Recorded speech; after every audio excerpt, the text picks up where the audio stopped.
Welcome to the Digging Trenches podcast, where we seek to give you tangible steps to help you to raise your children to follow Jesus all of their days. Today, we're talking about one of the most important things you can do to raise your children in the Lord, and that is pray for them. That's our discussion today. But I want to take a minute and let you know we are filming in our brand new youth room that we have kids ages 6th through 12th grade in. 7th through 12th on Sunday mornings for Sunday school at 10 a.m. But every Wednesday night, we'll have kids in here 6th through 12th grade. We have them a meal, and that begins at 6:30 each Wednesday night. If you do not have a child plugged into a local church or into a local youth group, we would love to have them here with us then on Sunday mornings or on Wednesday nights. Today, I'm joined by Pastor Nathan Lawrence. He is the lead pastor here at Valley Baptist Church. Thank you for joining me on our colorful seating here. Yeah, I love It's it. a lovely room. Real quick, tell me about, I guess, your parenting background. So you have 5 children at home. I do. My youngest is 6, and my oldest will be 16 in 2 days. All right. Wow. So nobody's worried about the road conditions out there. We shouldn't. Yeah, no, you need to be worried. And how long have you been married? Been married 18 years, a little over 18 years. So. Digging Trenches is all about tangible, real things you can do, answering the question. I know the Bible tells me that I'm the lead evangelist, the lead discipler for my child. How do I do that? What am I supposed to do? Digging Trenches is a podcast hoping to answer that question. So what I've found, I like to be a hands-on person, especially in spiritual things. What I find is that prayer is almost never the first thing that comes to mind. But in planning out how to help people to disciple their kids, I wanted to make sure that prayer stayed at the very top of things that need to be discussed. So briefly, even before talking about kids in particular, in your ministry, in your family life and all that, how has prayer played a part in your life as a Christian? Yeah.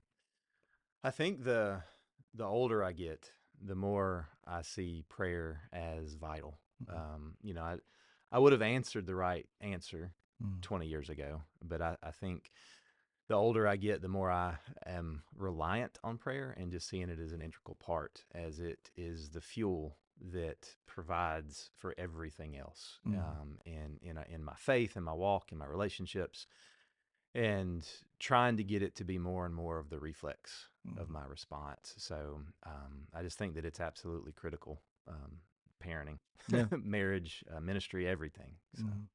So really digging into parenting, how have you seen, you've been a parent now for almost 16 years, how have you seen prayer be an integral part in your parenting?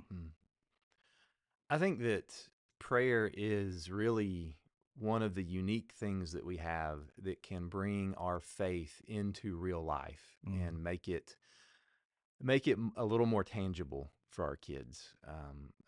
For example, just when you are dealing with a kid that has anxiety, and they're nervous about a test, they're nervous about going to take a permit test, whatever it is they're nervous about, like, it is such a great opportunity to say, let's stop and pray about that. And it, not that I do that perfectly every time, but taking advantage of those moments when they're fearful or anxious or even excited, and bringing faith into it through prayer is a great way to do that, and trying to teach them that is the right response in all situations. Is prayer. So in helping people understand, when we talk about prayer, I've wanted to, I guess, lean into 3 different avenues. So praying one-on-one with the Lord, you and your personal prayer life, praying for your kids, praying with your spouse if you're married, praying with your spouse for your kids, but also, as you mentioned, praying with your kids. So I've found 1 and 3 incredibly easy. It's so easy. I hate to even put it this way, but kind of, you're praying, even this morning, praying for things, and then also making sure it's a discipline. I'm going to pray for my wife and kids while I'm doing this. And then it's really easy to set up a prayer schedule. I have small kids in my home, so praying before bedtime, praying before meals, anything. I found that easy, but one I found extremely hard is having a regular discipline of praying with my wife for our children. Um, Maybe I'm setting up unrealistic expectations in my own marriage, but have you found that to be a challenge in your marriage, in your home, or has any of the other ones been harder to come to for you? Yeah. I do think that praying with your spouse can be a challenge. Mm, I mean, it's not the actual act of praying with my wife that is hard. She mm, makes it easy, but just keeping it front of mind, mm, taking the initiative, finding the time. yeah. Those are the things that can be a challenge. Um, the benefit that I have is we both tend to have our quiet times in the morning at the same Mm, time. And so we're sitting on opposite ends of a couch on the front porch. So it's not real hard for me to look over and say, hey, you want to pray together? right. It's not a massive challenge, but Mm, still, even with that, I mean, we don't pray together every single day, mm, but but when we do that, it's helpful, yeah. and it's good, and to pray for our kids in that. And I would, just a little bit of practical husband wife dynamics. I would challenge the men to be the initiator of that. Mm, That it is your job as a spiritual leader to look at your wife and say, "Hey, let's pray right. together." And I would encourage the wives just to be appreciative of any efforts they make in that. Mm-hmm. It's not always easy for the man Right. to step out in that way and try to lead, and so just to be encouraging, but also one thing that I've seen a lot is women when they pray tend to more naturally pray longer. Mm-hmm. Men, we typically have fewer words for Right. everything, stereotypically, not always, but stereotypically. And so men pray first, and wives, I would just encourage you to maybe try to mirror the length of time the husband prays, Right. because That's good. one of the things that can be intimidating to a man is if he's praying and he doesn't feel like he's good at praying out loud, Mm, and he stumbles through a 45-second prayer, and then his wife prays a beautiful, eloquent right. 10-minute prayer, he's may not be real likely Yeah. to initiate that again. So just for wives to be recognizing that the husband is trying, Yeah. and Absolutely. and be appreciative of that. And it can be a challenge to pray with kids. Mm, But I don't think that I think praying with spouse is usually harder. Praying mm, alone is probably the easiest. You can do right. that anytime, anywhere. But Okay. So let's say somebody hears this. They're checking off all the boxes. They're praying uh, alone. They're praying with their spouse. They're praying with their kids. Awesome. What are some of the things we should be praying? Like the content of those prayers. What should that be covering when we do pray for our kids? yeah, I mean, the beautiful thing is we know our kids pretty well. Mm, We don't know everything, but we know them better than anybody else, right. and so we really can tailor the prayers to what they're dealing with. Yeah. And certainly, you know, the first chunk of their life, you're praying for their salvation. Mm, Lord, lay the foundation now. right. Use us to help them understand your love, help them understand your grace, help them understand your real. And that foundation then can be built upon with more practicals, and more of a deeper understanding of the gospel as they get into those elementary school aged years. And you can try to build on that, and certainly salvation is going to be a primary prayer until Mm, until they're saved. And then after that, for my kids, I want this faith to be real to them. mm, And I think the teenage years really, from what I've gathered from others, I'm not there mm, yet, really until they go to college, that's where they usually start making their faith their own. that's right. Now in high school, there are beginnings to do that for Mm, sure. And so that's a lot of my prayer for my kids that are saved is, that this would be real to them. yeah. That, I've prayed with a kid that was nervous for a test and said amen. And at the end they said, well, but I'm still nervous. I was like, well, Mm, yes. yeah. Prayer doesn't fix it That's right. instantly. It doesn't always take away the anxiety, but we know God's with us on the test. We Mm, know that even if we fail the test, God still loves us, right. and we can work those things in. And just trying to help that faith be real in their hopes and their dreams and their anxieties and Mm, their relationships and in all of the things they're dealing with as they're growing and developing. that's really a lot of what I pray for. Mm-hmm. When my kids have challenges, I'm praying that God would give us Absolutely. wisdom to help and Yeah. give them strength. I mean, it's very practically this morning on the way to school. It's a super easy time to pray with kids. They're in the Mm. car, they're stuck. I was praying for them and just praying that God would be with them. Today was the first day of school, ease their anxiety, give them strength, help them to be light, Mm. salt and light in the school. Just whatever Okay. it is they're dealing with. I found that, at least for my kids at a young age, the content of my prayer is teaching them how to pray deeply. So I've learned through them, because they like to pray sometimes too, that apparently all of my prayers start with, Lord, thank you for this day. Thank you for our family. Because that's the first thing they say. And then the rest is just kind of mumbled. And then amen right at the end.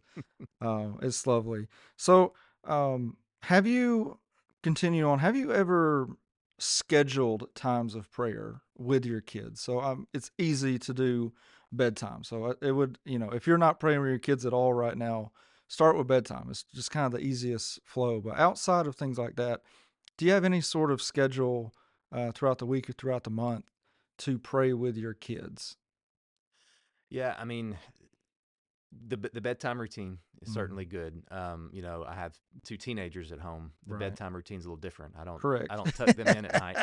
If I walked in there and tried to lay in the bed with them and pray with them, Yeah. they would probably think I was weird, which is probably true. But so I don't do that so much with the older ones. But on the way to school, Mm, that's super easy. Certainly with meals, mm, that nobody wants a 20-minute prayer before they eat. right. So, you got to be mindful of the time a little bit. But that is a natural time that you can easily pray with them. And then, other than those two scheduled times, really it's just trying to find whenever things come up in life that, like, That's right. as you go, Mhm. as Deuteronomy talks about, trying to make that a normal pattern. And I think in seasons I'm really good at that, and then there's seasons where I'm Mhm. not as good at that. But that's what that's been my schedule That's right. with the kids, on the way to school, bedtime, meals. Mm. So not so much getting stressed out about, have I prayed with my kids today? Have I? But really, kind of being in the moment, being faithful in the moment. Of Mm, my child's having a test they're really stressing about, or there's a friendship that's kind of broken at school. Taking those opportunities, being spiritually aware, I guess, of recognizing a hardship or something that your kid is facing, and then owning that moment and handling it faithfully. I think that's awesome. yeah. What are some hindrances that you have found in your experience that keeps you from praying with your kids, with your spouse, whatever it might be? Um, and any thoughts there? Yeah. I mean, I think that the biggest hindrance, honestly, is in my own mind, Mm, is just, where my distraction, right, not being as focused on, taking advantage of those moments. right, That's certainly number one. mm, Certainly your children, right. when they're younger, just getting them to focus or settle or realize, Mm, they're going to do silly things while you pray, and not, that's right. they're going to distract you and themselves. That's just natural Mm, part of it. So those are hindrances. And then, you know, when you when you blow it as a parent, yeah, um, and then you're trying to be humble and recognize that, and then that they're like looking at you and like, you want to pray with me now after you just did right. that, there's that natural hypocrisy Yeah. of, I've not arrived, I'm not perfect. Hmm. They see that, they know that. I think those are the main hindrances. Hmm. But I really do think the biggest one is just my lack of focus. And Hmm. there's seasons I'm really focused and better, and there's seasons where I'm more distracted, and I do it less because Yeah. it's just not front of mind. Yeah. I found, and this is more of an internal one, of I don't want to bother anybody. So it might just be my personality, but when my kids are busy doing something, or they really want to go watch a show or play a game, I don't want to be that person to be like, "Hey, let's stop real quick and pray." Or especially with having small kids in the home right now, bedtime feels like you're crossing a finish line. Mm. So when my wife is ready to relax on the couch, watch a show, whatever it might be, I don't want to be that guy to be like, "Hey, honey, I know you just had a full day, but let's take some time and pray together." So, for my sake, I feel like I just need to be more bold in those scenarios. What would you say to someone recognizing that, whether it's an internal battle or that need for a husband, a father in the home to step up and do that? What would your encouragement be for them? Yeah, I mean, it would be to be bold. I mean, Mm, I totally identify with that. It's that internal struggle mm, is the biggest hindrance. yeah, And I'm in professional ministry, like I pray in front of people all the time, so I'm not so much nervous about the actual prayer, right. but it still can be a little bit daunting to ask. You're still Mm, putting yourself out there. But I know for a lot of men that don't pray in front of people a lot, just praying out loud is intimidating, yeah. and I know that that can be a hard thing to overcome, but